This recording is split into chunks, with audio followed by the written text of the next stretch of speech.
Hello, welcome to DOREEN'S African Experiences. Now, the house has been fully roofed and we've put the ceiling in. Now, this is interesting. It's, as you can see, I know the sun is too bright, but I hope you get the idea. So basically, starting from the next video, I'm going to take you through step by step how we were able to roof this house in and put the ceiling too, because we opted for concrete ceiling, you know, concrete.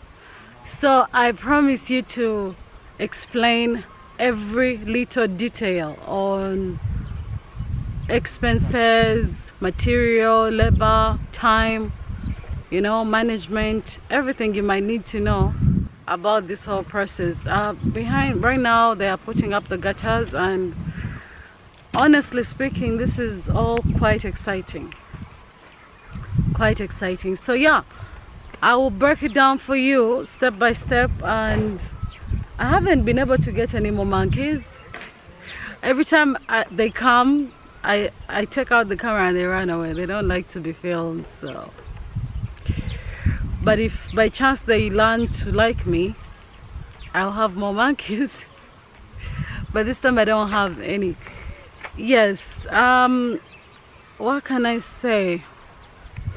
I had an experience this week, and I think it's important for people to understand. We want Africa to grow. We want Africans to grow. We want African businesses to grow. But you as people, business owners, what are you doing to help yourselves grow? People think, I don't know, I think this is a few people. I don't think everyone is like that. I was trying to buy some gutters, but I don't have a lot of information on gutters, so I was trying to do a little bit of ground research on these different companies, different prices. And I came across a bunch of businesses and no one was willing to help me. And I don't know if this is going to offend anyone, but this is a fact. We have a lot of foreign people. Maybe they are citizens of this country, but yes, non-black people. I don't know if this is offensive. I hope it's not offensive, you know. We have our Indian brothers, we have our Pakistan brothers, we have our Chinese brothers and sisters, and all these people, maybe they understand what they are doing. We understand what we're doing, but I think we don't take our clients quite seriously, you know. Most of us are so rude, and half the time you end up buying from a different kind of people that normally you'd want to first support your brother, but you're not supporting your brother or your sister because you got to them and you don't feel welcome, you don't feel warm. You people, all of us have to work together and be very responsible. We have to have customer care. I know this goes a long way. You people think just smiling and welcoming someone, that's customer care. That's not enough. You smile at me and welcome me, and then you don't help me, you don't answer my questions, you know, you don't want to offer me any information. Okay, so this is what we're beginning with. This, I think they should be 54 by 2,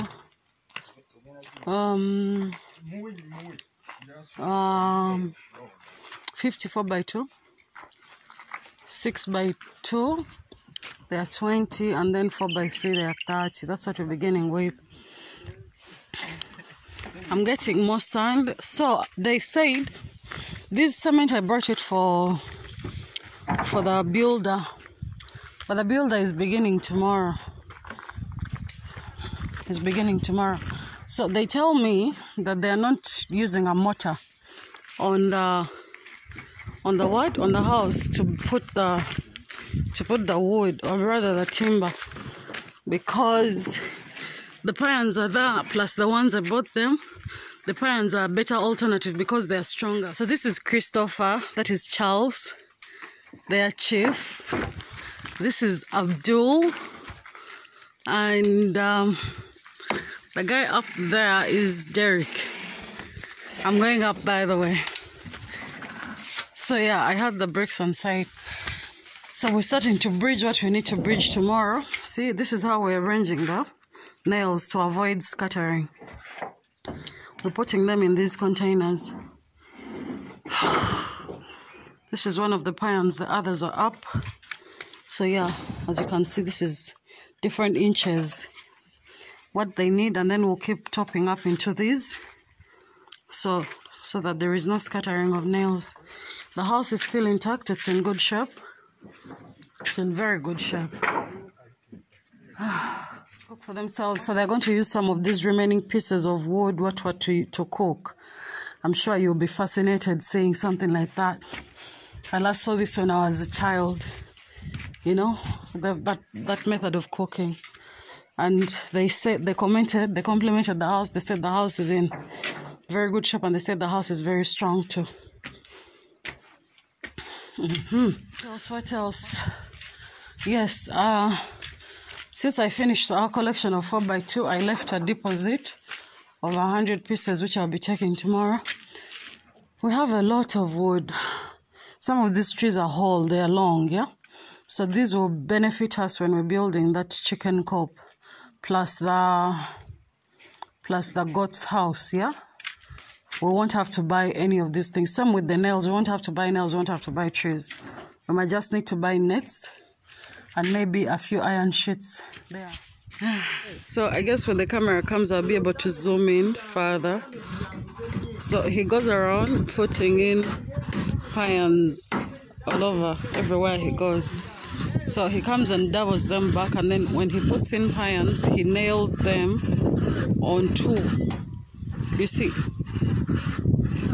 I don't know, the zooming is very easy with the phone.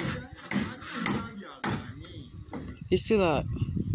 So that's how they do it. So the pans are going through the house, and then they double back. They go twice. It's like a ring, a double ring of pans. And then he nails them through the wood, yeah?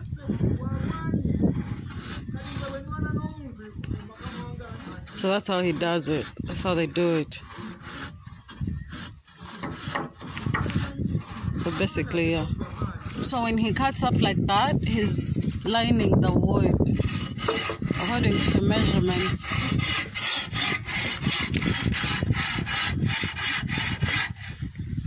Lining.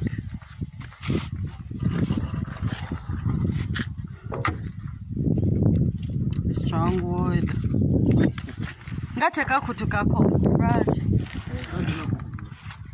So apparently when they line like that, they're not supposed to complete it, like tearing into. They do like half of it. Wina stamina nzeyo sijjayo. Sijjayo njaba kwatira eno. Ntiayo. I don't know if I can go that far. I think I'll stay on the balcony.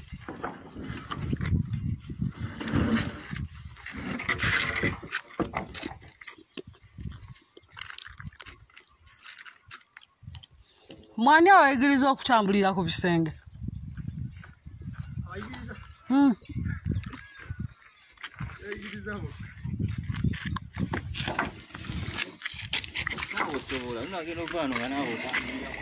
Katugezese naye sina gagwa.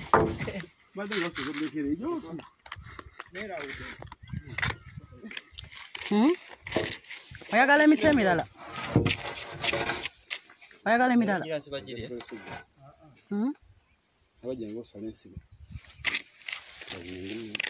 Oyagala emirala?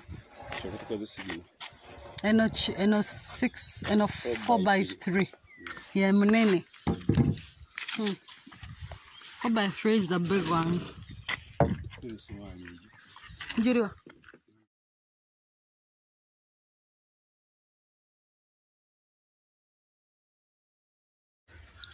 Alright, so basically this video is about the bridge.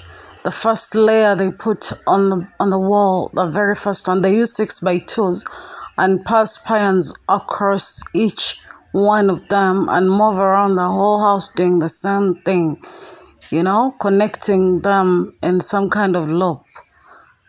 Okay, and also now I know this video looks a bit small because I shot it using my phone, and the next videos are going to be bigger because then I got a camera among the first days. But yeah, the next videos should be bigger, and I hope there is some information in this one.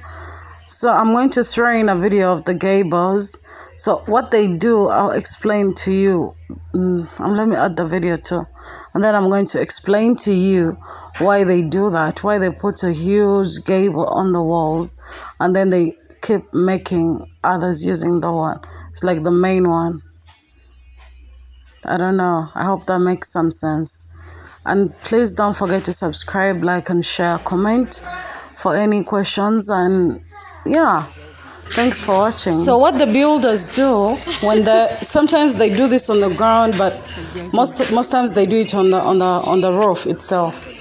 In this situation, they did it on the roof. So they look at the plan and measure out the biggest gable on the house. They measure it out and then make it.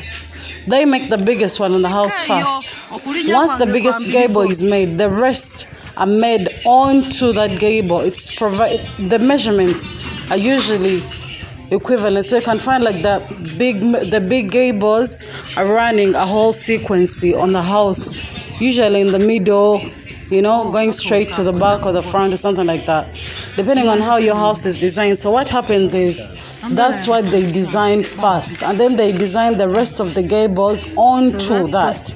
In fact, the first gable they design, they don't lift it. They lift it very last. They lift it almost last once all the big gables are done being, you know, drafted and put up. This is the last one they put up. Now, as you can see, the first gable is done. So basically, they are now continuing to design the rest of the gables, putting them up, and yeah, basically, yeah, that's it. And thanks for watching. Please like, subscribe, and share. And in the next video, I'll show you the gables standing and in which order and how they do it.